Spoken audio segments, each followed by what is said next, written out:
መረጃዎች እንደሚጠቁሙት በኢትዮጵያ የባቡር አገልግሎት በይፋ ስራ የጀመረው ከ20 ዓመታት ግንባታ በኋላ በ1910 ዓ.ም ነው። በወቅቱ 30 ኪሎ ሜትር በሰዓት ይጓዝ የነበረው ይሄው ባቡር ከጅቡቲ አዲስ አበባ ለመድረስም 2 ቀናት ይፈጅበት ነበር። ከአዲስ አበባ በ525 ኪሎ ሜትር ርቀት ላይ የምትገኘው ድሬዳዋ ደግሞ የባቡሩ ዋነኛ ማዕከል ናት። የድሬዎችና የባቡር ቅርኝት የጅማሬው መሰረትም ይሄው ነው። ባቡር ሲባል ከድሬዳዋ ህዝብ ደም ስር ጋር የተያያዘ ነገር ነው። አይሙራችን ሙዚቃ ብቻ አይደለም በድሬዳዋ እንሰማ የነበረው። ስንሰግድም ስንበላም ስንጠጣም የባቡሩን ድምጽ እንሰማ ነበር። እሱም በማጣታችን ቅር ብሎናል።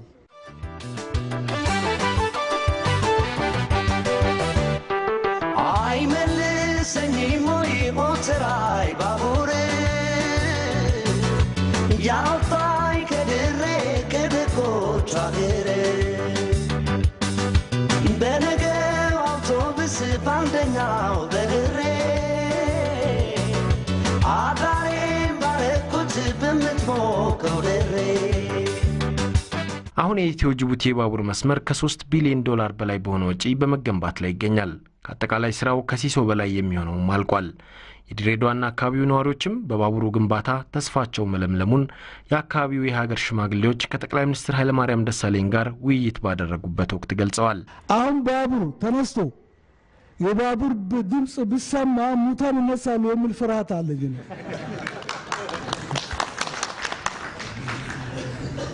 እና በጣም ነው ደስ ያለን።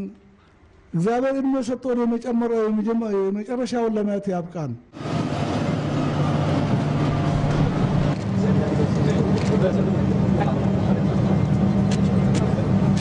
በአካባቢው የሚሰራው መሰረተ ልማት ሀገሪቱ በ5 ዓመቱ የእድገትና ትራንስፎርሜሽን እቅድ ዘመን ለመስራት ያስቀመጠችውና ከአካባቢው አልፎ ሀገራዊ ፋይዳው የጎላ በመሆኑ የበኩላቸውን አስተዋጽኦ ለማድረግም የሀገር ሽማግሌዎቹ ዝግጁ መሆናቸውን የገለጹት በእድገትና ትራንስፎርሜሽን እቅድ ዘመኑ የተካተቱትን እንዲሁም በቀጣይ የታቀዱትን ፕሮጀክቶች እናውቃቸዋለን። ለነዚህ ፕሮጀክቶች መሳካት የተቻለንን ሁሉ ለማድረግም ዝግጁ ነን። ለባቡሩ ስኬትም የበኩላችንን አስተዋጽኦ እናበረክታለን። ጠቅላይ ሚኒስትር ኃይለማርያም ደሳለኝ በበኩላቸው በአካባቢው የሚሰሩት የልማት ስራዎች አካባቢውን በፍጥነት ለመቀየር ወሳኝ በመሆናቸው ድጋፉ ተጠናክሮ ሊቀጥል ይገባል ነው ያሉት። እነዚህ የወጣናቸው የልማት ስራዎች መሳካት ለአካባቢያችን በፍጥነት መቀየር ወይም ደግሞ ፈጣን ለውጥ እንዲያመጣ ለማድረግ ወሳኝ ናቸው። ስለዚህ በዚህ ጉዳይ ላይ የጋራ መግባባት ደርሰናል።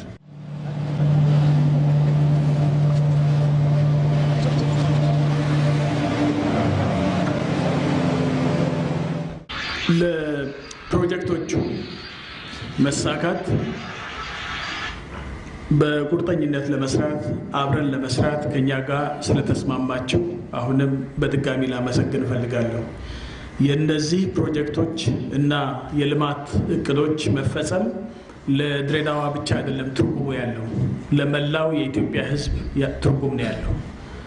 ስለዚህ ዛሬ ከናንተ ጋር ስንወያይ የድሬዳዋ እና አካባቢው ህብረተሰብ በዚህ ላይ የሚያደርገው ተሳትፎና አስተዋጽኦ ለመላው የኢትዮጵያ ሕዝብ የሚያደርገው አስተዋጽኦ እንደሆነ ልትገነዘቡ ይገባል። ይሄ እድል ደግሞ እንዳያመልጣችሁ ከፍተኛ ጥረት ደግሞ ማድረግ ይጠይቃል። በአካባቢው የሚከናወኑት የልማት ስራዎች የአርብቶ አደሩን አኗኗር መሰረት ያደረጉ መሆን እንደሚገባቸውም የሀገር ሽማግሌዎቹ አንስተዋል። ያውኛ አካባቢ ሰው ከባቡር ጋር ያለው ቁርኝት የሚታወቅ ነው። አሁን ባቡሩ በመገንባቱ በጣም ደስ ብሎናል። ነገር ግን ባቡሩ ሲሰራ ለእንስሳት መሻገሪያ ተብሎ የተሰራው መሸጋገሪያ ለእንስሶቻችን በተለይም ለግመሎቻችን የሚሆን አይደለም። ይሄ ቢስተካከልልን ደስ ይለናል። ከፕሮጀክቱ ጋር ተያይዞ አርብቶ አደሩ ከአኗኗሩ ጋር የሚመሳሰል ዲዛይን በመሰራት በተለይም የእንስሳት ሀብቱ በደንብ መሸጋገሪያ እንዲያገኙ ማድረግ ፕሮጀክቱ የበለጠ አርሶ አደሩንም እንዲጠቅም ያደርጋል ብላችሁ ያነሳችሁት ተገቢና ትክክል ነው። እንግዲህ በኔ እምነት ይሄ ነገር ገምግመናል። በተደጋጋሚ የባቡር በየወሩ ነው የምንሰበሰበው። ስለዚህ ይሄ ሪፖርት መጥቶ ገምግመናል። ዲዛይኑን ያዘጋጁት ቻይናዎች ናቸው። ስለ ግመል ቁመት አያውቁ። በተመሳሳይ መንገድ እኛም ጋር ዲዛይኑን ሪቪው ያደረጉት ደገኛ መሐንዲሶች ናቸው። ደገኛ መሐንዲሶችም ስለ ግመል ቁመት በደንብ አያውቁ። ስለዚህ ግመል ታልፋለች ተብላ የተሰራችው መተላለፊያ ግመል የምታሳልፍ አይደለችም እና አሁን ለበጎችና ለፍየሎች ሊሆን ይችላል፣ ለፈረንጅ ከብትም አይሆንም፣ ለኛ ከብቶች ሊሆን ይችላል። እናም ይሄን እንደምናስተካክል ተስማምተናል። ግመል በአግባቡ ማለፍ አለበት።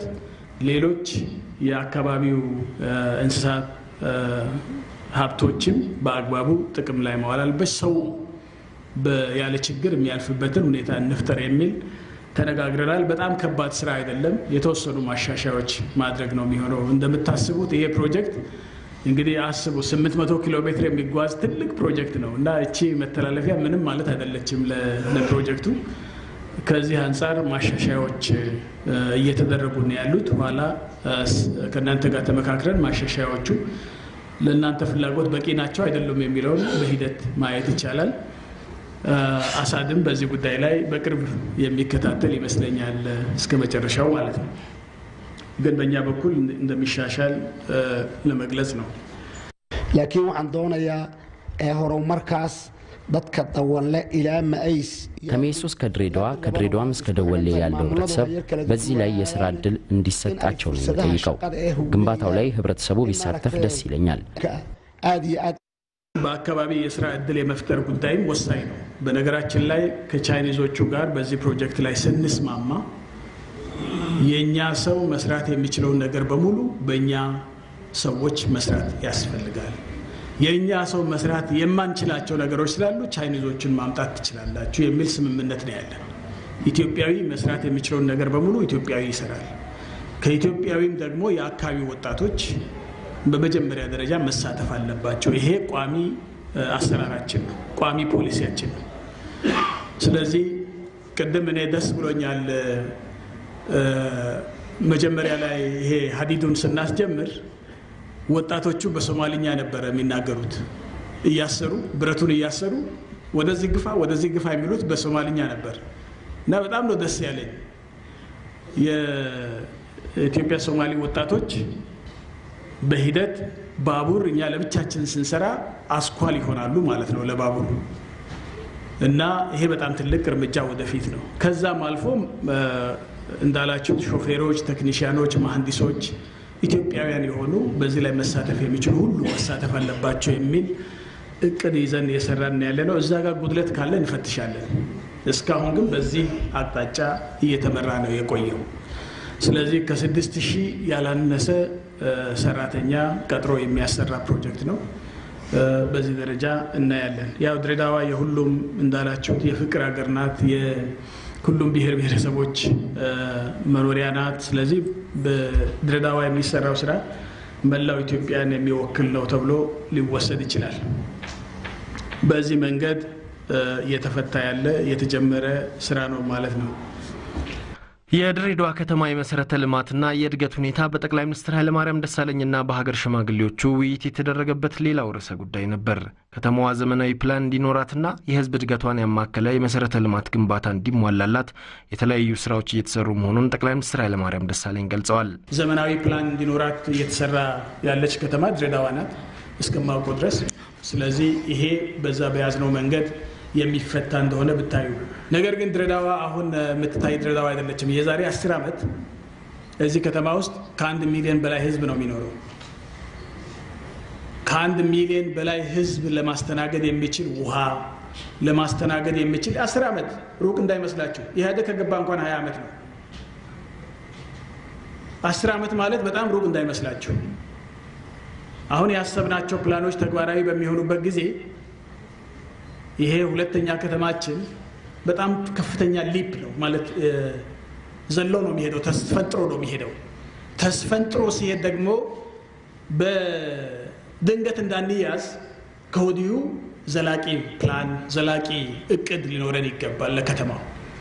ከዚህ አንፃር የውሃ የመንገድ የመብራት የተለያዩ መሰረተ ልማቶች ይሄን ታሳቢ ያደረገ ሆኖ መዘጋጀት አለበት ከዚህ ተነስቶ ነው ለዚህ ደግሞ ዕውቀቱ እኛ ጋር ስለሌለ በቻይና የመጀመሪያ ቻይና ሲስፈነጠር ያጠና ድርጅት አለ የቻይና አሶሲዬሽን ለኢኮኖሚ ዴቨሎፕመንት ዞን የሚባል ድርጅት አለ ክቡር አምባሳደራችን አቶ ስዩም ይሄንን ድርጅት ይዘው መተው በዚህ እናንተ አካባቢ ሲዞሩ ነበር ወሬ ሰምታችሁ እንደሆነ አላውቅም ጠይቋቸውም ሊሆን ይችላል ሐሳብ ምንድነው የምታስቡት የሚል ጠይቋቸው ሊሆን ጥናት ማለት ያው ህዝቡ የሚፈልገውንም ጭምር የሚያካትት ስለሆነ ይሄ ድርጅት $3 ሚሊዮን ቀጥረን ያመጣው $3 ሚሊዮን ለድሬዳዋ ጥናት 60 ሚሊዮን ብር ማለት ነው ለጥናቱ ብቻ 60 ሚሊዮን ብር ከፍለን ያመጣው ምክንያቱም ዘላቂ ጥናት መሆን ስላለበት በእውቀት ላይ የተመሰረተ ጥናት መሆን ስላለበት በዚህ መሰረት ጥናቱ አሁን ያለቀን ያለው ህዝቡንም ያወያዩ የበለጠ ጥናቱን ያጎለበቱት ነው ያለው የመጀመሪያውን ድራፍት እኛም አይተናል ቀጥሎ የመጨረሻ በቅርብ ጊዜ ውስጥ ጥናቱ የሚደርስ ይሆናል ስለዚህ በስፋት ነው ያሰብነው የድሬዳዋን ጉዳይ በረጅሙ ነው የታሰበው በዚህ መሰረት ይሄድን እንደምንገኝ ለማሳሰብ ነው የአዲስ አበባና በዙሪያ የሚገኙ የኦሮሚያ ልዩ ዞን ከተሞችን የተቀናጀ ማስተር ፕላን ምክንያት በማድረግ ሰሞኑን በኦሮሚያ ክልል አንዳንድ አካባቢዎችና ዩኒቨርሲቲዎች ተከስቶ የነበረው ሁከት በጠቅላይ ሚኒስትር ኃይለማርያም ደሳለኝና በሀገር ሽማግሌዎቹ ውይይት የተደረገበት ሌላው ርዕሰ ጉዳይ ነበር ሁከቱ ሀገሪቱን የመገነጣጠል ፍላጎት ባላቸው ጸረ ሰላም ኃይሎች የተቀነባበረ በመሆኑ ችግሩን ለመቅረፍ ከመንግስት ጋር በጋራ እንደሚሰሩ ነው የሀገር ሽማግሌዎቹና የሃይማኖት አባቶቹ የገለጹት ረኮቢ አማንተነ ደደምቱታና ኑቲ ሁኒስ ኢልማንከኛ አሁን ያለውን ችግር ያነሱት የኛው ልጆች ናቸው በጥብጡን ያስመሱት ውጪ ነው ያሉት ለዚህ ደግሞ እናንተ ናችሁ ያላችሁት ውጪ ያለውን ደግሞ ድሬዳዋ ውስጥ እንዳይገቡ ለመጠበቅ ዝግጁ ነን ውስጥ ያሉትንም ለመምከርና ወደ ትክክለኛው ነገር ለመመለስ ጥረት እናደርጋለን እኔ 90 ዓመቴ ነው ብዙ ዘመን አይቻለሁ አሁን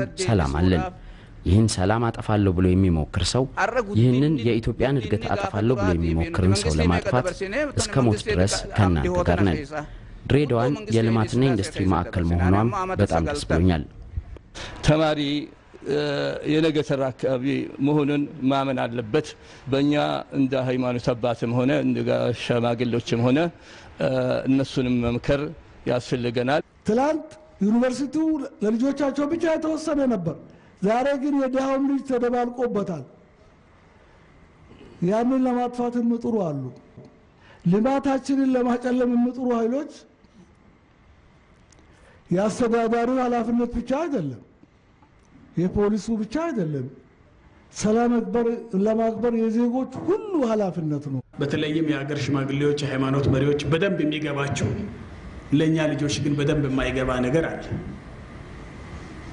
ብዙዎቹ ተማሪዎቻችን እንደምታውቁት የሥርዓቱ ውጤቶች ናቸው አሁን ዩኒቨርሲቲ ውስጥ ያሉ ተማሪዎች ሥርዓቱ ማለት ኢህአዴግ አገሪቱን መምራት ሲጀምር የአንድ አመት የሁለት አመት ልጆች የነበሩ ናቸው ስለዚህ ስለ ደርግ አያውቁም ስለ ኃይለ ሥላሴ አያውቁም ወይም እንደዛ ጨካኝ ሥርዓቶች አያውቁም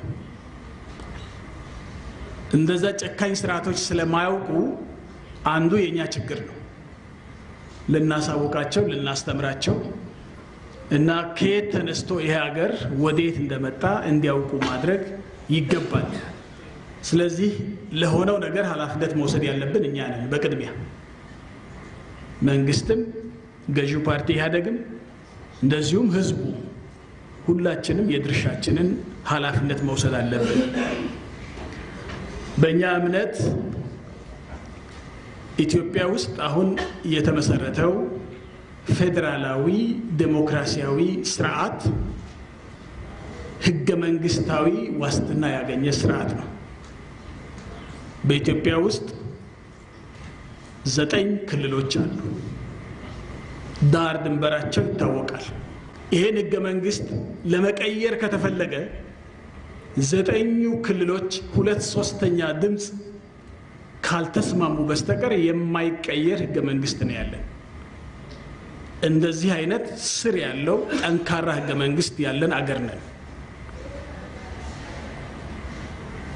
የነዚህ ክልሎች ሉዓላዊ ስልጣን ባለቤቶች ደግሞ የክልሎቹ ህዝቦች ናቸው የክልሎቹ ብሔር ብሔረሰቦች ናቸው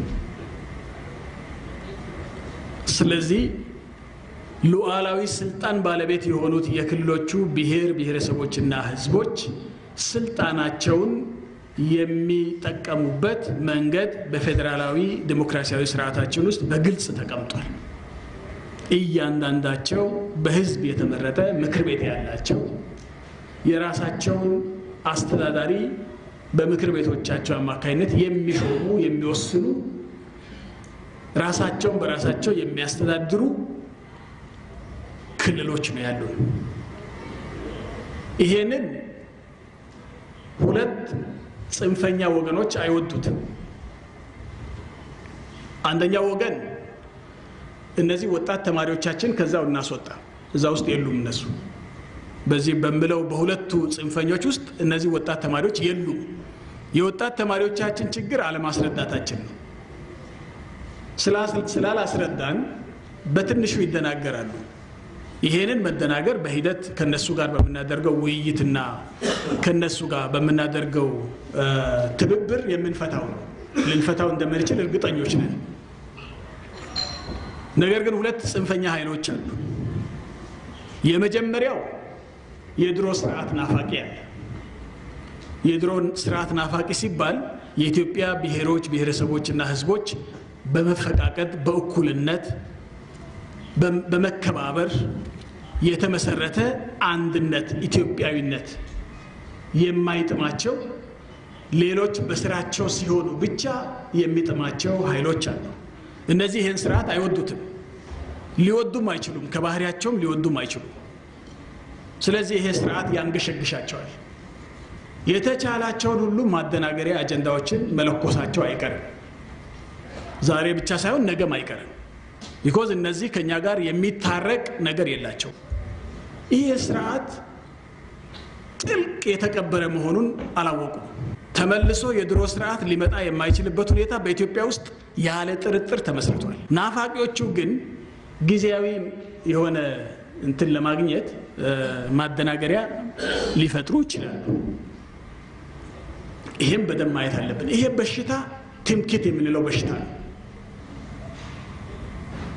የትምክህት በሽታ በአግባቡ ታግለን ማስተካከል አለብን ሁሉም የኢትዮጵያ ብሔር ብሔረሰቦች እኩል ናቸው ሁሉም የኢትዮጵያ ብሔር ብሔረሰቦች በእኩልነት በመፈቃቀድ በመከባበር በወንድማዊና እህታዊ መንፈስ አንድ ጠንካራ አገር የሚመሰርቱ ህዝቦች ናቸው የሚለውን መቀበል ለማንም ግዴታው ነው አሁን ባለበት ጊዜ ስለዚህ የኢትዮጵያ ህዝብ ይሄን ስርዓት መጠበቅ አለበት እንዳላችሁት መጠበቅ አለበት እየጠበቀም ነው ያለው ማንም ጠብቆት አይደለም ፖሊስ ጠብቆት መከላከያ ጠብቆት ደህንነት ጠብቆት አይደለም እዚህ ደረጃ የደረሰው ይሄ ስርዓት ህዝብ ራሱ የኔ ስርዓት ነው ብሎ ጠብቆት ነው የደረሰው ልማቱም ይሄን የምናያቸው ልማቶች በሙሉ የተጎናጸፈው እኮ ህዝቡ ስርዓቱን ስለጠበቀ ስለዚህ እነዚህ ኃይሎች እየተጋጩ ያሉት ከማን ጋር ነው ከህዝቡ ጋር ነው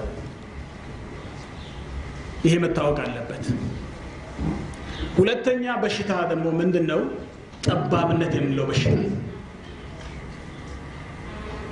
ጠባብነት የምንለው በሽታ መነሻው ምንድነው ሌላውን አግልዬ የራሴ የምለውን ህዝብ እኔው ራሴ ልቦጥቦጥ እኔው ራሴ ልብላው ያገሬ ጅብ ይብላኝ የሚል አመለካከት ይዞ ሌላውን ማግለል ሌላውን መጥላት ሌላውን እንደ ጠላት ማየት የገዛ ወንድሙን እንደ ጠላት ማየት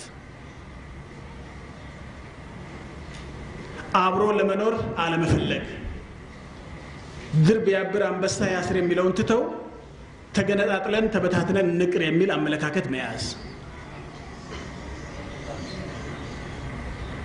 ይሄም ጠባብ ብሔርተኝነት የሚያጠፋን ነው ማንም ማንንም በማይጨቁንበት ማንም ማንንም በማይጎዳበት ስርዓት ውስጥ ዓለም ወደምትሄድበት አንድነት ነው መሄድ ያለበት እንኳን እኛ ኢትዮጵያ ውስጥ አንድ ሆነን መሄድ ቀርቶ ከጅቡቲ ጋር ከኤርትራ ጋር ከኬንያ ጋር ከሱዳን ጋር አንድ ሆነን የበለጠ ትልቅ ህዝብ ትልቅ ኢኮኖሚ መሆን ነው ምርጫችን እንኳን እኛ ኢትዮጵያውያን አንድ ላይ የኖርን አንድ ላይ የተዋለድን የተጋባን መበታተን ቀርቶ ሌሎችም አንድ ላይ ሆነን የሪጂናል ቅድም እንዳልነው የአካባቢያዊ ትስስር በመፍጠር ትልቅ አገር ትልቅ ኢኮኖሚ እንሆን ጠባቦቹ ይሄን ማፈራረስ ነው የሚፈልጉት ይሄን የሚያፈራረሱት ለህዝቡ ብሎ ነው ወይ ለዛ ወክለዋለሁ ለሚሉት ህዝብ ነው ወይ አይደለም በስልጣን ላይ ቁጭ ብሎ ለመቦጥበጥ የሚደረግ ሽፋን ነው የኪራይ ሰብሳብነት የጥገኝነት የምንለው የመቦጥቦጫ ሽፋን ነው ቶሎ ብሎ ተማሪውን ለመቀስቀስ ይመቻል ወጣት ተማሪ አዲስ አበባ ላይ ያለው የኦሮሞ መሬት ተወስዷል ብሎ ከተነገረ መሬት ተወሰደ ለምን መሬት ይወሰዳል ብሎ እንዲነሳ ይመቻል ለምን ይወሰዳል ይሄ እኮ ህገ መንግስቱ የሰጠን መብት ነው ብሎ ሰው እንዲነሳ ያደርጋል ነገር ግን ውሸት የሐሰት ፕሮፓጋንዳ በመንዛት ማደናገሪያ በማድረግ ነው ተማሪዎቻችን ወደዚህ ደረጃ እንዲሄዱ የሚገፋፉት እነዚህ አላማ ስላላቸው በዛ ዙሪያ የሚያገኙት ጥቅም ስላለ ስለዚህ በተማሪዎቻችን አካባቢ የነበረው መደናገር ድሬዳዋ ላይ በጥሩ ሁኔታ አስተናግዳቸዋል ይዛችሁታል ለዚህ ከልብ ላመሰግን እፈልጋለሁ በተመሳሳይ መንገድ በሐረማያ በተለያዩ በእናንተ አካባቢ ያሉ ዩኒቨርሲቲዎች አካባቢ የሚፈጠረው ነገር አሁን ስርዓት እየያዘ ያለበትና ሰላም እየሰፈነ ያለበት ሁኔታ አለ ይሄንን መንግስትና ህዝብ አንድ ላይ ሆነን አጠናክረን የምንፈታው ችግር ነው በጣም ትልቅ ችግር ተደርጎ አይወሰድም ስለዚህ ሁላችንም መልካሙ እንዲሆንልን እመኛለሁ ጥሩ ጊዜ ጥሩ እንግዳ አቀባበል ስላደረጋችሁልን የፍቅር ተምሳሌት መሆናችሁን ስለገለጻችሁልን የኢትዮጵያ ብሔር ብሔረሰቦች ትንሿ ድሬዳዋ ምትሏትን አገር በዚህ ደረጃ በማየታችን በጣም ደስተኞች ነን ምናልባት ደግሞ የከተማ በዓል የምታከብሩ እናንተ ናችሁ ትልቅ ስራ ከፊትም ይጠብቃችኋል የዛን ጊዜ ምን እንሆናለን የሚለው እናያለን በሰላም ቆዩ ለማለት እንፍረዲደኛ ልቤ በደረሬ ናፍቆት ቢያስጨንቀኝ